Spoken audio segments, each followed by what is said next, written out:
Good morning, Palmer Ridge. My name is Miguel. And I'm Mikey. Thanks for tuning into our show. I hope you guys and gals had a great time at Snowball Dance. In this week's show, Gabe got a glimpse of paddleboard yoga, which is something I've never even heard of. Garrett went down to the Air Force Academy to take a look at the Aero Club, also something I've never heard of.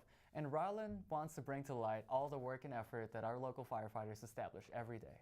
But before we get deep into the show, I have a couple of announcements.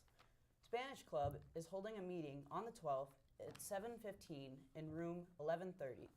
Our own Link Literary Magazine is accepting submissions for the spring issue.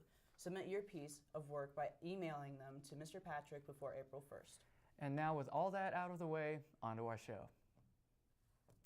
Instinctively, being around water reduces stress and helps bring peace to ourselves. So someone thought it was a good idea to combine the harmonious atmosphere of calm water with yoga.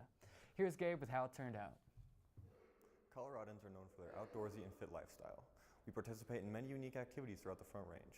But one company in Colorado Springs is taking this idea to a new level by combining two of the most popular sports. These classes are open for all ages and experience levels and allow beginners to be introduced to yoga in a very unique way.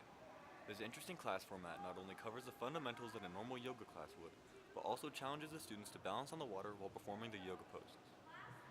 People are outdoor minded here, and so whenever there's a new experience that people can try, outdoors in particular, it just goes really well. Classes are usually held on lakes around the Colorado Springs area, but while the weather is still cold, they're being held indoors at the Pikes Peak Athletic Training Center. If you're interested in trying out this unique class, check out Dragonfly Paddleboard Yoga. For Ridgeline, I'm Gabe Jensen.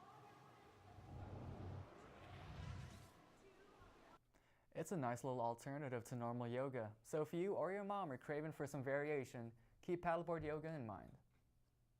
Like Miguel stated before, Garrett checked out the Aero Club last week. I don't know much about it, but it seems pretty fly. Air Force Academy is one of Colorado's most visited tourist attractions, but did you know that they also have a flying program called the Aero Club? They mostly use Cessna 172s. They started out with 10 planes but moved down to 6. Because of Colorado altitude, they had to put in more powerful engines. They went from 160 horsepower to 180. Majority of our clientele is basically private pilots.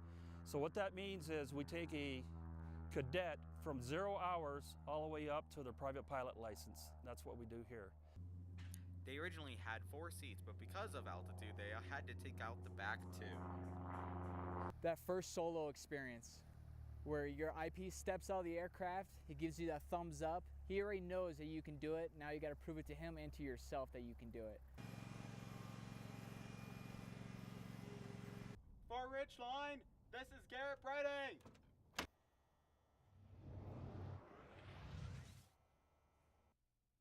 It's always nice to hear about our Air Force supporting our local retired veterans. Some students in our community get themselves involved with local heroes. Rylan is here to get deeper into what exactly some of our first responders do to protect our community. I'm here at Tri-Lakes Fire to talk to you about all the ways that they keep you and your family safe. Tri-Lakes Fire has a wide range of responsibilities from traffic accidents, medical calls, house fires, and wildland fires. Their truck operation has 3 men. The engineer is in charge of driving to the call and monitoring water pressure for fires. In charge of keeping the crew safe and in charge of direction to the call. The firefighter is in charge of putting out the fire and helping the patient during an accident.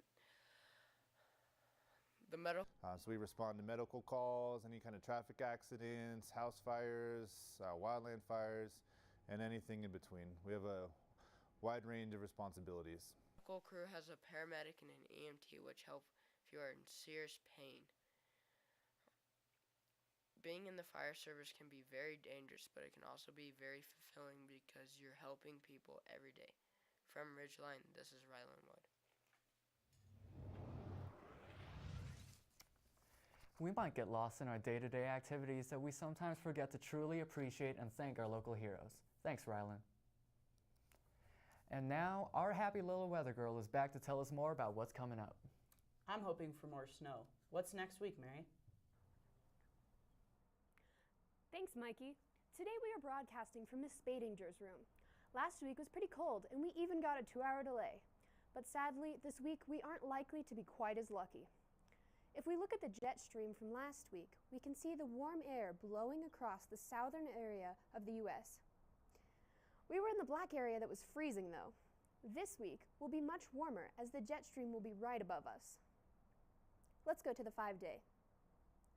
This week will start in the mid-30s and will warm up to the 40s by the end. There is a chance that we will get some snow on Saturday and Sunday, and hopefully we will get a 2-hour delay on Monday. Well, Bears, that's all I have for you. Do you guys think we'll have a snow day on Monday? Let's hope not. Well, that wraps things up for this week. Thanks for tuning in, and we'll see you all next week.